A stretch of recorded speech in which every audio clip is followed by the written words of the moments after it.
Minha diretoria, boas e más notícias para o torcedor do Vasco. 3-3 contra o Melgar, um resultado que não é ruim, jogando na altitude, fora de casa, estreia da Copa Sul-Americana e tal. Se você olhar o resultado friamente, não é um resultado ruim. Se você assistir o jogo, você tá puto pra cacete. Por quê? Porque o Vasco hoje fez 3-1, teve o jogo nas mãos e permitiu que o adversário simplesmente revertesse o resultado de uma maneira meio, né, não precisava, era só tocar a bola, atrasar o jogo e tal. E o Vasco não soube fazer. O Vasco é um time muito pouco malandro, entre aspas. Claro que tem o cansaço do final do jogo, a altitude, o Melgar cruzou 65 bolas na área do Vasco, o PVC estava falando no jogo, foram 60 e poucos cruzamentos, né? O Melgar teve a bola o jogo inteiro, foram 66 ou 67% de posse de bola do Melgar, 18 escanteios pro Melgar, nenhum pro Vasco, um negócio desse tipo. Então, assim, não é um massacre de oportunidades de gol criadas o tempo inteiro, mas o Melgar foi o dono do jogo, teve a bola o tempo inteiro, e o Vasco teve seus lampejos.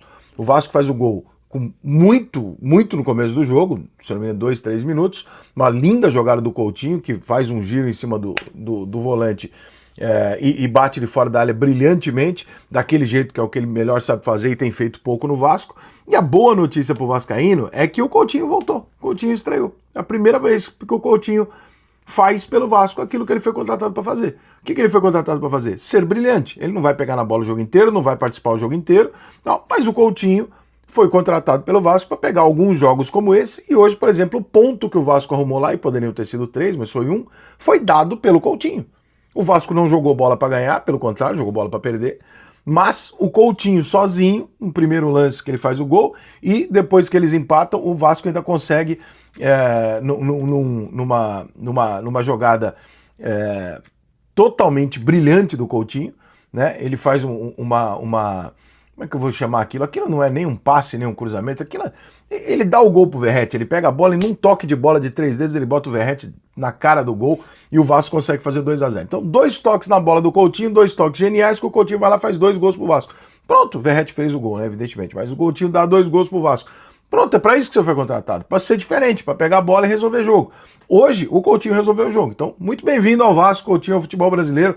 Quem sabe aí, né, não se recupera, tem 33 anos, de repente até possa servir a seleção de novo uma hora. Hoje, o Coutinho foi o Coutinho do Vasco. Não porque vai brilhar o jogo inteiro, pegar na bola o jogo inteiro, ser extremamente participativo, combativo, não é isso. O Vasco contratou o Coutinho sabendo que ele tem algumas limitações, que a gente não sabe se é física, psicológica, não sei o que é, mas o Coutinho não joga há muitos anos, e para isso, pegue 2, 3 bolas no jogo e decida o jogo. Foi isso que ele fez. Mas o resto do time do Vasco precisa se ajudar um pouquinho também, né? Ah, Rica, mas o treinador do Vasco, o Carille, recuou o time. Eu não concordo muito com essa teoria, não. Eu não concordo. Por que eu não concordo? Em que momento do jogo o jogo não foi o que foi no final? Com o Melgar em cima do Vasco, jogando bola com a posse de bola e o Vasco tentando se defender. Isso foi o jogo inteiro. Então não é que assim, tava 3-1 pro Vasco que o Vasco tava deitando em cima do Melgar. Não, isso não aconteceu. O Vasco achou lances em cima do Melgar e construiu o resultado dele, porque a defesa do Melgar é fraca e o Coutinho acertou 2 bolas foda. Mas o jogo sempre foi o Melgar com a bola, jogando bola pra dentro da área do Vasco o jogo inteiro, e não mudou porra nenhuma. Então não é questão de você tirar um atacante, tirar um meio, colocar mais um volante, colocar isso ou aquilo, que nem foi necessariamente o caso, porque as alterações que ele fez foi quase todas 6 por meia dúzia, exceção feita a alteração do Coutinho pelo Tietê. Mas a alteração do Coutinho pelo Tietê é assim, cara, o Coutinho tá lá parado no jogo, não tá mais participando, não tá recebendo bola, nós estamos puxando contra-ataque, o Coutinho não é um jogador de contra-ataque, a não ser que ele venha atrás para jogar a bola pro contra-ataque, que não é o caso, pelo menos não hoje. E aí você coloca o Tietchan, que é um jogador com um pouco mais de marcação, mais vigor físico, entrando no segundo tempo. Eu não vi alteração, absolutamente nenhuma alteração dele aqui, que tenha sido determinante. Você tira o Paulinho e coloca o Jair, jogadores mais ou menos da mesma posição. Você tira o Garré e coloca o Ryan. Você tira o Nuno e coloca o Adson, ou seja, jogadores praticamente na mesma função. Então não, o Carille não foi ele que chamou o time dos caras e falou, vamos desistir, vamos jogar. Quando ele tira o Verratti para colocar um zagueiro antes do último gol, também não é isso que determina o gol do Vasco, o gol do Melgar. O gol do Melgar ele se desenha por N motivos, mas não por causa disso. Ele botou um jogador alto dentro da defesa do Vasco e ainda assim o Vasco tomou um gol de cabeça.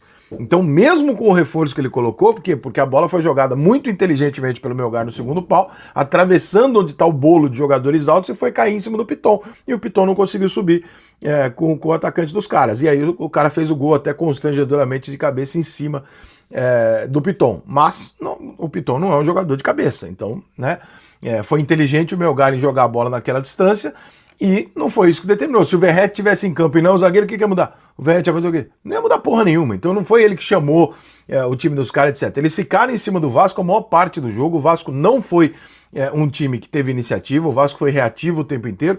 Muitas vezes foi reativo erradamente, né? Não conseguiu entregar. Quando retomava a bola, não construía nada e tal. Então, se você recortar os lances individuais do Coutinho dos 2 primeiros gols do Vasco e o gol culposo do Verratti, que a bola bate nele, porque na verdade quem tira é o zagueiro, a bola bate no Verratti e entra. Se você excluir esse fator do jogo e colocar o que foi jogado pelos dois times, o Vasco hoje poderia ter tomado 2-0 hoje tranquilamente, 3-0, 3-1, e não seria nenhum absurdo pelo que foi apresentado em campo. Então, a má notícia é que o Vasco, de novo, joga uma partida completamente esquisita. A boa notícia é que o Coutinho parece ter estreado no Vasco e finalmente ter entendido, ou pelo menos hoje funcionou para aquilo que ele veio fazer. Mas a pior notícia de todos é a entrega do Vasco no final do jogo, porque mesmo que você não esteja jogando bem, que tenha altitude, que seu adversário esteja forte, etc., você tem que ter uma dose de malandragem, de catimba e de entender que, olha, cara, falta 4 minutos, 3 minutos para acabar o jogo. Tô ganhando na altitude, não tenho como correr, os caras estão em cima de mim.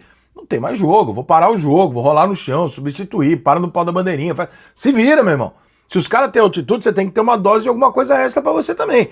Ah, Rica, você tá promovendo antijogo? Tô, faltando 4 minutos. Tô, meu irmão, desculpa, mas você tem que parar e ganhar o jogo. Né? Então, acho que o Vasco deu mole, mas não foram as alterações do Carille para mim que fizeram o Vasco dar mole. Esse é o jogo inteiro. Esse recorte final do jogo que machuca o vascaíno, ele é um recorte de um jogo inteiro que a gente está focando no final. O jogo inteiro foi isso, o Melgar com a bola, e o Vasco teve ali alguns momentos que foram absolutamente separados do jogo por qualidade individual, oportunismo do Verratti, o Coutinho e tal, mas não foi um jogo que o Vasco, toda vez que o Vasco vai, ele vai articulado para ataque, ele cria oportunidade. Não foi isso que aconteceu. Né? O que aconteceu foi um Verratti oportunista, um Coutinho criando e o Vasco se defendendo do Melgar a maior parte do tempo. Rica, quanto a altitude pode ter prejudicado nisso? São 2.000 e poucos metros, não é nenhuma altitude daquelas de 3.800 que você não consegue andar, mas tem uma altitude, tem uma diferença, né? Então, atrapalhou? Provavelmente. O Vasco poderia jogar mais do que isso e tal, mas botar na conta da altitude 100% da sua atuação, da sua falta de posse de bola, você pode até colocar. A falta de malandragem no final, de com 3-1 entregar um jogo desse ganho, aí não. Aí eu acho que com altitude ou sem altitude, as atitudes e não a altitude seriam as mesmas para evitar esse tipo de resultado. Mas pelo menos o Coutinho voltou.